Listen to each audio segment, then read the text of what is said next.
back to InHerSelf podcast, where we talk about faith, family, finance, and friendship. So if you haven't already, be sure to subscribe to our YouTube and follow us on all social media platforms. And make sure to turn your notifications on to be notified whenever we post new content.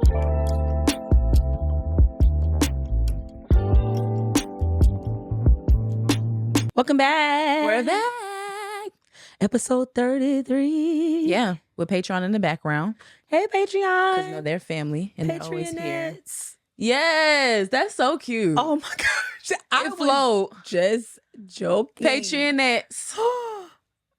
Now she's going to call y'all Patreon. Until they give me a name, I shall. I shall is wild. I shall.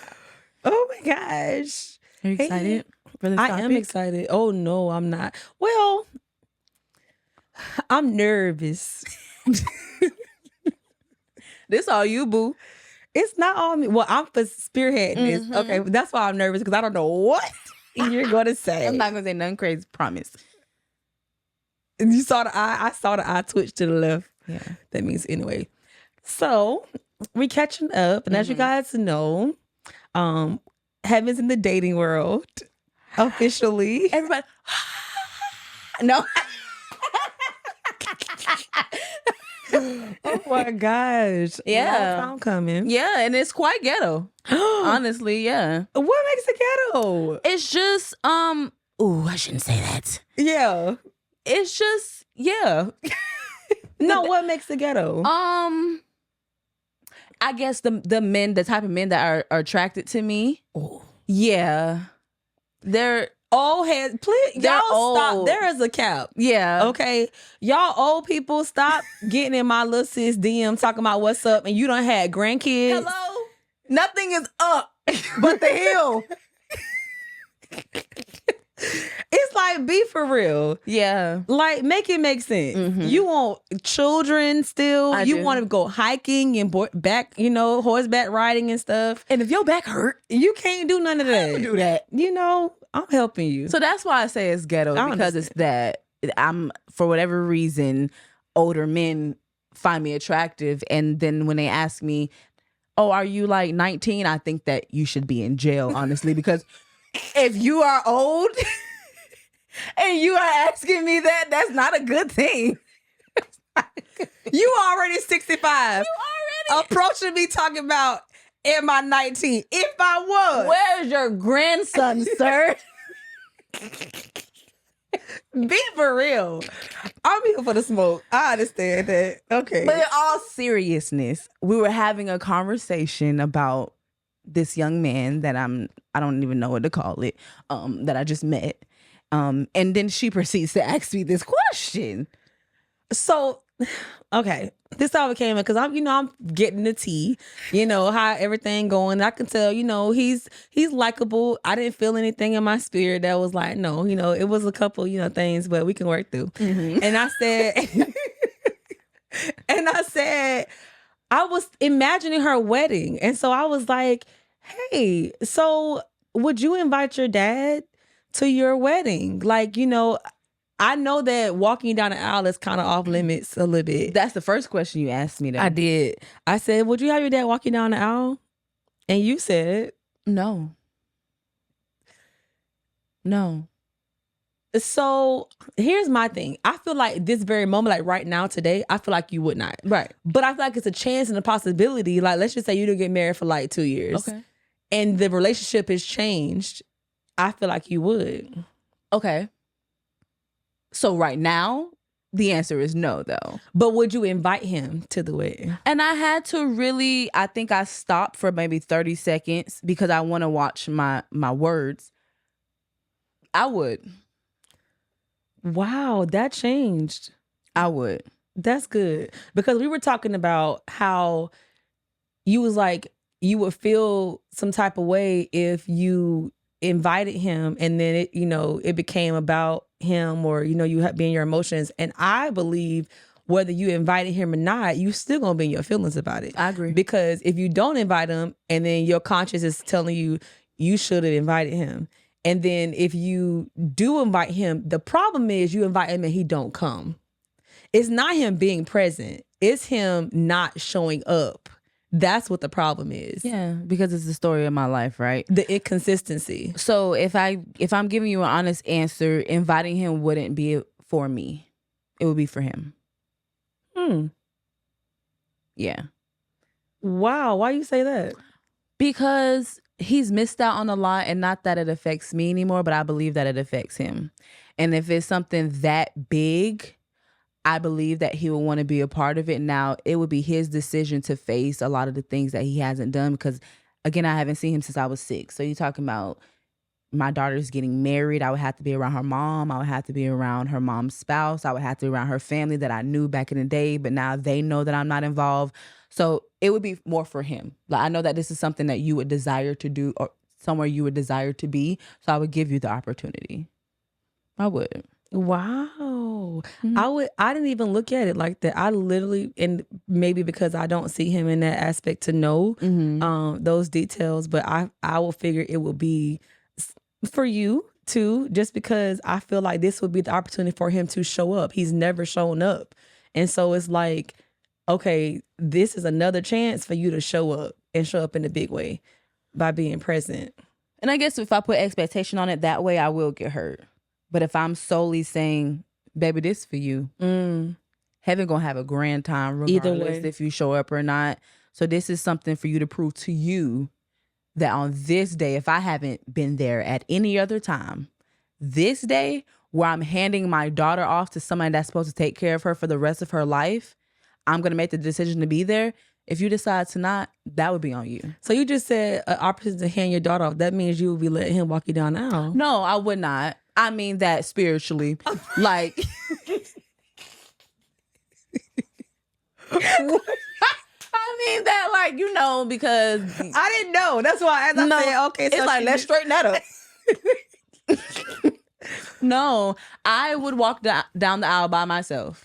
And I just believe that God is able to turn it around. And because we're having this conversation, you know he will. I believe that he can turn it around. You know why? Because God cares about the intricate details of our heart.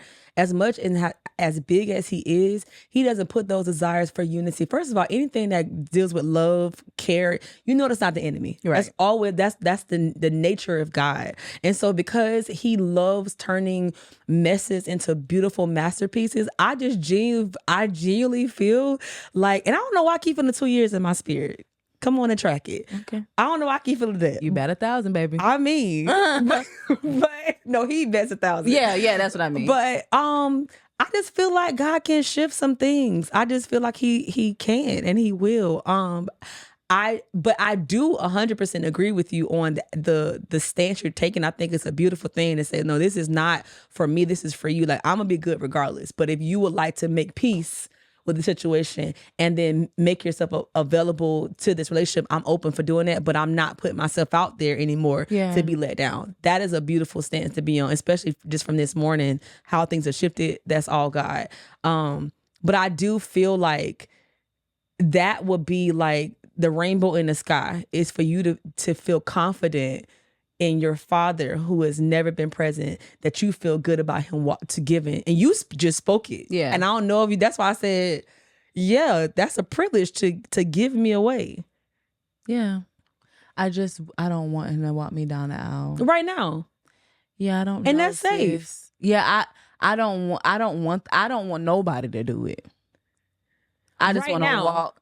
Okay, we can keep using the right nows because it could change for sure. Right. I'm saying right now because we're not at the place where you're getting ready to get married in the next 30 days, right? Yeah. So I can say we're saying right now because that's where you stand now. I'm gonna speak for me. I said after I got divorced, I would never get married again. We are so excited to officially announce that we have launched our Patreon. By signing up, you will become a member of our InHerSelf community. You'll receive exclusive access to our content that is only available to our Patreons, such as behind the scenes, live discussions, and Discord. But most importantly, first dibs on new merch. To register, visit our link tree in the bio or the description below. See you at the circle. Right. And look at you. And my mama looked at me and said, that's how you feel right now. So I'm speaking in that right now moment. I get it. That it doesn't necessarily mean like it's okay for you to feel that way currently. It's 100% okay. I just know from experience that I said one thing, but that's not what my heart wanted. My heart was like, I'm good on it. And if I don't, I promise you. It's a protection thing. Absolutely. It is. Until it changes, until time went by and the right person came along. And then it was like, okay. So in the perfect world, this is what I would desire, okay? I would desire for him to come to my wedding.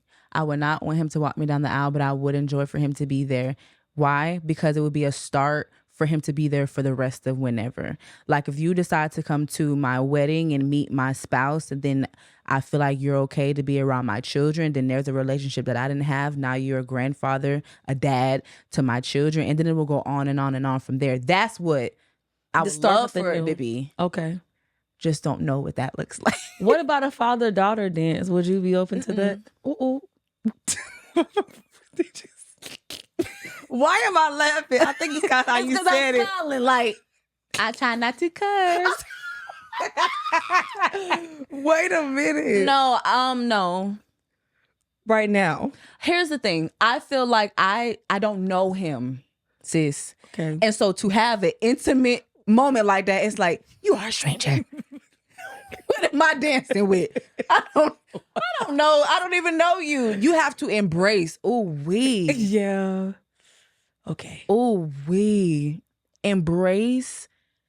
And I don't know you. It's a strange. When he was supposed to come down here, you said, I can go with you. Yeah. Because he's a stranger. Yeah. So that's what I mean. You can come. But that's why I said, but he didn't show up. Right.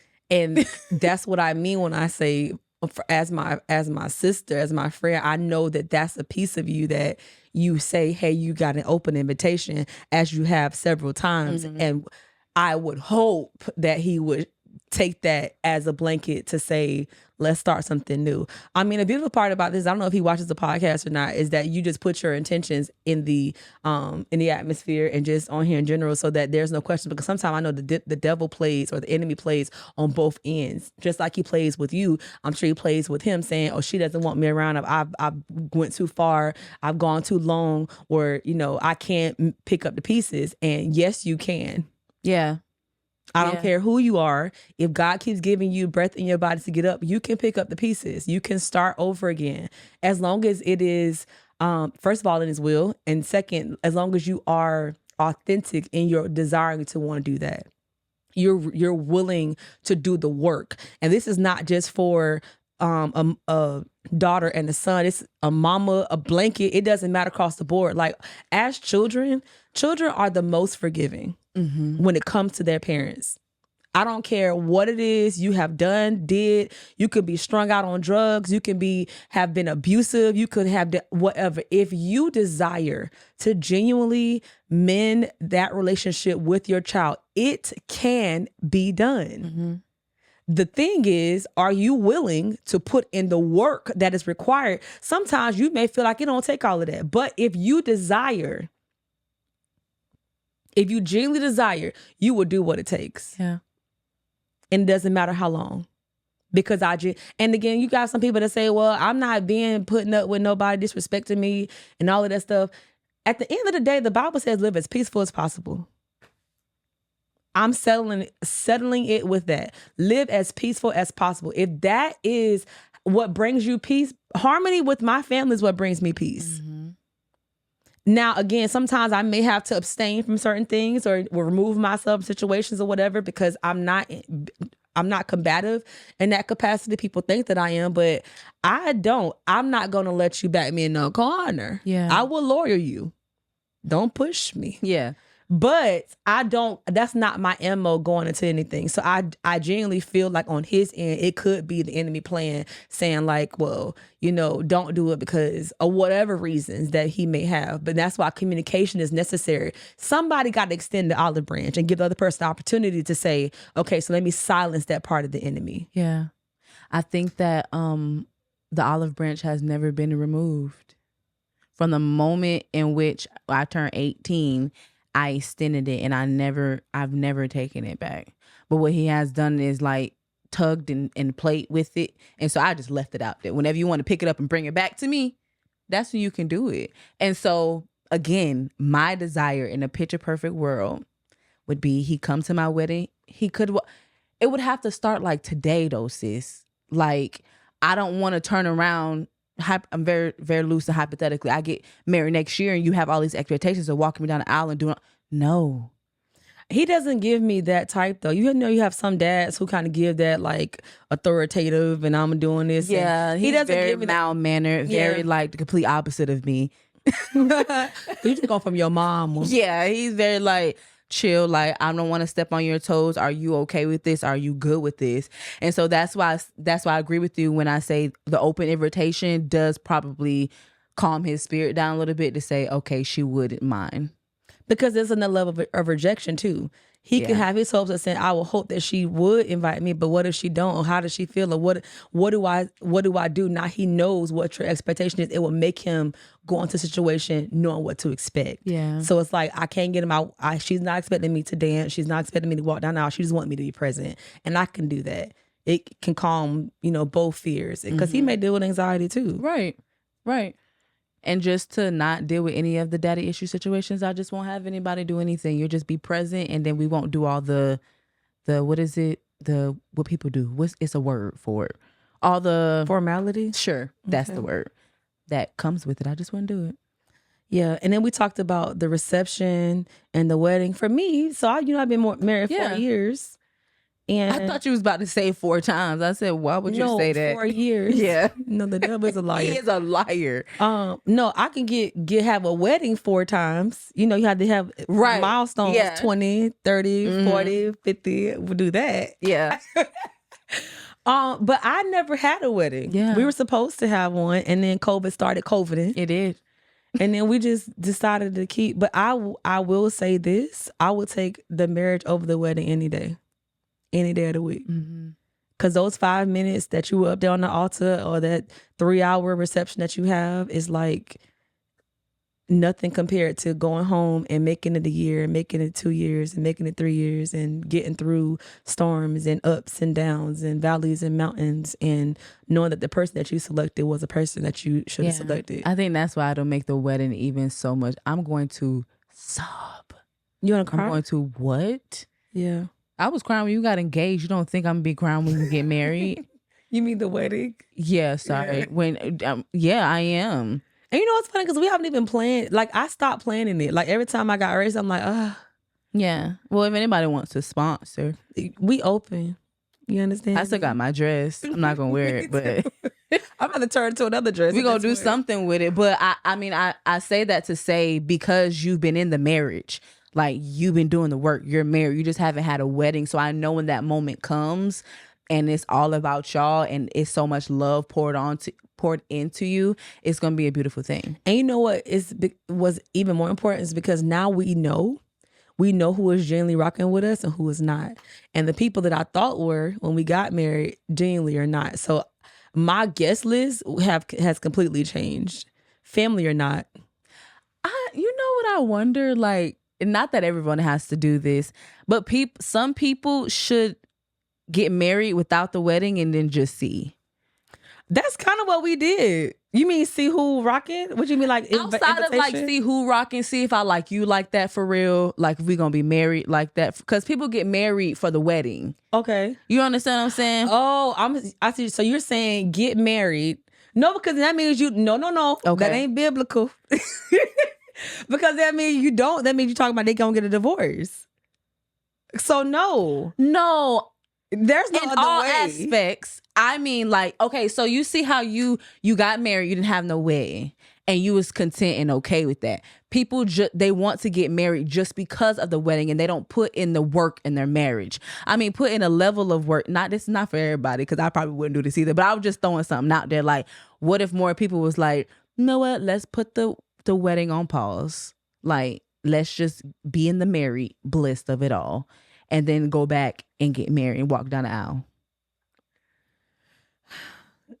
You didn't do it on purpose, but it worked out for you. It did work out for me, but I'm just nervous about agreeing to that because then that leaves the door open to say, we seeing what are you not getting? The reason why we didn't have a wedding was because of the situation and circumstances of COVID. Right. Had nothing to do with us just not doing it. You understand what I'm saying? Yeah. So for you to purposely say, I'm not going to have a wedding to see what? I guess it's not to see nothing. It's just to make sure that your mind is focused on the right thing. I don't agree with that. I get it. I ain't saying that because if it don't, then the next step, you already walking into it saying this don't work, then I ain't say I do in front of all my friends, so I'll holler at you.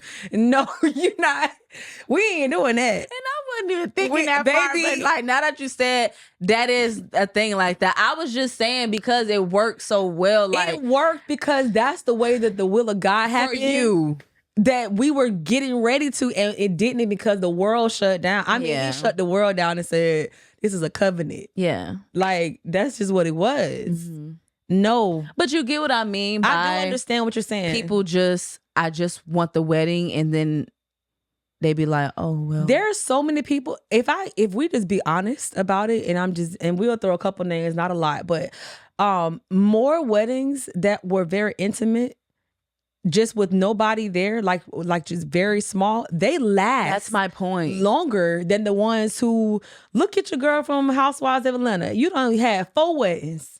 And it didn't work. And you in divorce court because already. She did not know him. No. But that's my point. You didn't know him.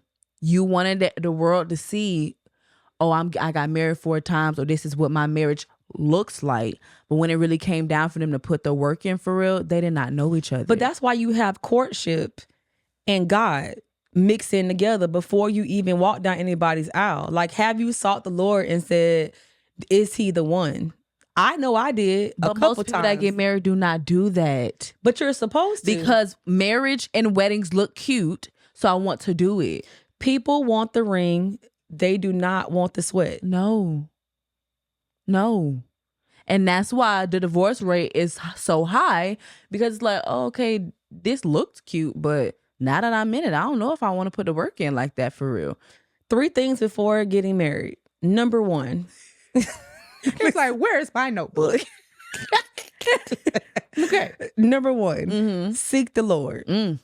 That's number 1. That's number 1, 2, and 3. Huh? No, seek the Lord. That's number 1. Number 2, courtship. Literally taking time to date the person. What's your favorite color? Like, things matter. I'm not going to hold you, and I hate to cut you off.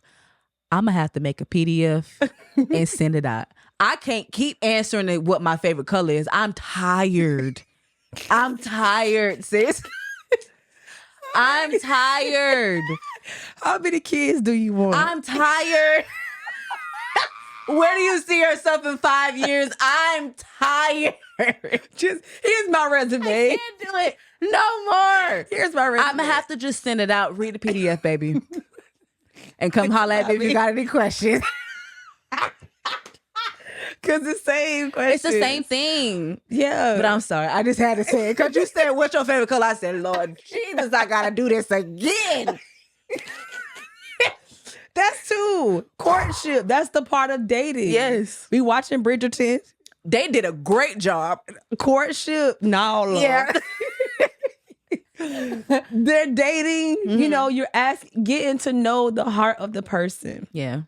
And before you get married, you need to go to counseling. I knew you was gonna say that. You need to go to counseling. You need to go to counseling. You need, one more time. You need to go to counseling because it will bring out things that you didn't know to ask. You've never been married. So how do you know to ask something you've never experienced? Yeah. And again, I'm saying that because get someone who is licensed and qualified to counsel you. I would love to say that all pastors are, but that is not the truth. Right. You need credentials. How long have you been married? Do you have any testimonies that you need to share to be able to pour into me? Like, you need to do your certificate, make sure. And it don't have to be your pastor. You have therapists who are licensed to do so. I'll even say, if your parents have been married long enough, but do that very loosely, because you don't want biased opinions. Yeah.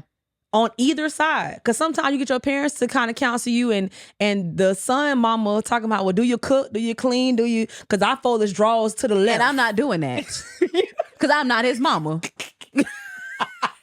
So, matter of fact, let's not go to your mama, let's go to somebody else. Do you understand? Yeah. But then you can have her mom saying, well, you know, the way that I fix her meals and my husband does these things, are you going to, because my husband does. He's not your husband. Right. So go to the right person to get counseling from, because that matters too. We learned that the hard way. You know, be cognizant of that. Get sound doctrine from an unbiased opinion. Those 3 things, and then wrap it all up every step of the way with prayer and more prayer, and actually communicate. Start the communication early. Somebody got to be able to initiate. Both of y'all hermit crabs. To God be the one that helps you. I mean, honestly.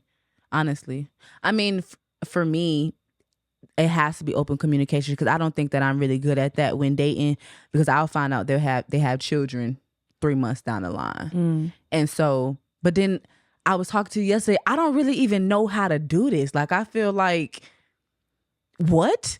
Like, what do I say? Like, how do I act? Like, is this too much? Is that not, is this too little? Should I ask these questions? So I need to write my own like questions to ask, because I don't know. I feel like too, when G and I was dating, it was very natural. It wasn't something that I felt like I had to be like, okay, so let me ask you this, that. Like, we are not on an interview. You understand what I'm saying? Like, this is not what it is. We're really just kind of see, does your spirit mesh well with mine?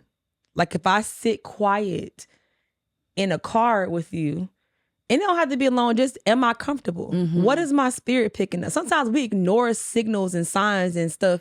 We silence stuff that we should be paying attention to. We don't have to always get to the red flag. Baby, the yellow ones speak loud too. Because they'll turn red if you allow it for if you let it. Like, smoking can be an issue. If you feel like one person does and the other person does not. Just lifestyle. Do you go out to the club? Do you like being out on the weekends? I'm a homebody. I really don't like doing it. It's little things that we don't think about. It comes naturally to us, that it matters to the other person, that it could be this is not gonna work situation. Yeah.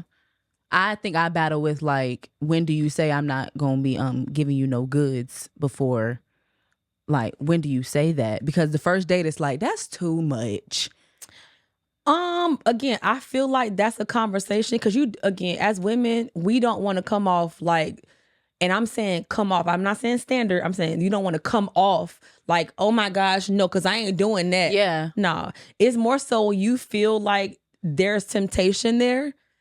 And so I'm going to just be open, honest with you, say, okay, so clearly we feel something between each other, but I'm going to just put you on game. That's not But what you got to go home. Yeah. I'm not going to do that. And but that's when you feel like, okay, so we clearly know that there is something between us.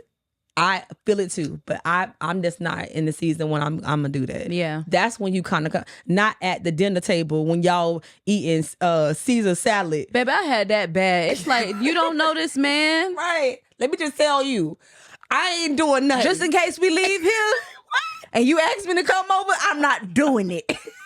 It's like, calm down. Right. Like, please. Like, I didn't ask for no draws. I didn't even ask you that. I just wanted to see if you wanted to go out again. And now you done scared the man off. Yes. Yeah. Because what is going on? Are you traumatized? That I used to have that bad in my early 20s. You used to say, you can't tell that You man can't do that. Because now look at you. Now you got to start over, tell the next man your favorite color. Because you done did too much. I think it's just not overdoing it. And even, another thing I feel like, and I'm speaking on both sides, right? Yeah. The dating process, when you do get married, should never stop. It should never stop. So that's why it's important to do the dating and what you like and places to go, because it's a continual thing. It don't stop when you get married. When you get married, we still going to the movies. We still playing dominoes. We still doing, like, it should be something they become they become your best friend. Yeah. And so the only way, you have to like the person before you love them. If I don't like you, Then what are we doing? because I can love you and not like you. I mean, yeah. But I don't like everybody that I love. Oh, shot. Yeah. Listen. But that's why we start from the beginning. We have these conversations of what your single life should look like. Because if you don't know what you like, then you get into dating and then you talking about, well, where you want to go? I don't know. Huh? And then you get married. It's like, you still don't know what you wanted to do? Well, we never did nothing because you never told me. And then now you stale. No, you got to know what you like to do. Alone time, circling back to what we just talked about at the previous episode, I believe was, getting to know yourself first. Even one of the commandments is to love thy neighbor as you love yourself. So if you don't know yourself, alone time is intimacy. Yeah. It's God revealing to you who you were created to be, who you are. Genuinely, you spend your baby life to your adolescence to your teenage, you just learning just what life is. You're supposed to be learning you, but you kind of just experiencing the world in whatever capacity that is. When you hit your 20s, it is genuinely, okay, I'm back one-on-one with the Father. I'm accountable to my life. God, who am I? That is your singleness. I'm serving. I'm being a vessel to, in whatever capacity you need my hands and my feet to be. I'm learning who I am, so that when I hit the part where it's courtship, you've already given me, you've already given me my identity. Yep. And so my match, who you have made for me, I know that that's how you become whole. And the two became one. It's not half and half, it's whole and whole. Yeah. And they became one flesh. So that when you do decide to go out, I'm now secure in who I am. Another woman cannot touch me because he only made one me. Huh? What'd you say? He only made one. Yeah. And he only made one of you. And so now we're secure in our understanding because we took the time to say, do you believe in polygamy, or you believe in monogamous relationships? You believe in Jesus, the Son of God, or you believe in Buddha or what? Let's get to know each other. Let's get an understanding. And most important, let's respect each other. Because even if you don't agree with what I agree with, I can still respect you. But when you get underwear involved and tossing from chandeliers, you can't even think straight. You can't even think. Now your mind all over the place. Your mind is everywhere. It's like, let's just be sane. Let's just not think about none of that. Yeah, I agree. You can't function. And so the flags are there, but you are throwing distracted. them in the trash because you went too far too soon. It wasn't that you wasn't going. It's just you went there too fast and too soon. Yeah. And so now you got to work through all these other things, and now you're working backwards, and now you married, and now you want to go to counseling. Why you didn't go first? Yep. Do it at the beginning. That's good. Because trials is promised. Whether you save, sanctify, Holy Ghost filled, by fire baptized, or you don't know God or nothing at all. You get married because the devil does not like unity. No. Period. So trust he's going to attack that. Something is going to happen. So you might as well know you going into it with your sword, and you understand the person. You know the person has your heart. You trust them. They trust you. You have a better chance at making it through it. Yep. That's the goal. The goal is not how much money you make. It's how much you can keep. It's not about just being in this thing with somebody, but is this person a keeper? That's good. I'm going to keep that. No, in all honesty. Yeah. And I guess we'll keep y'all updated.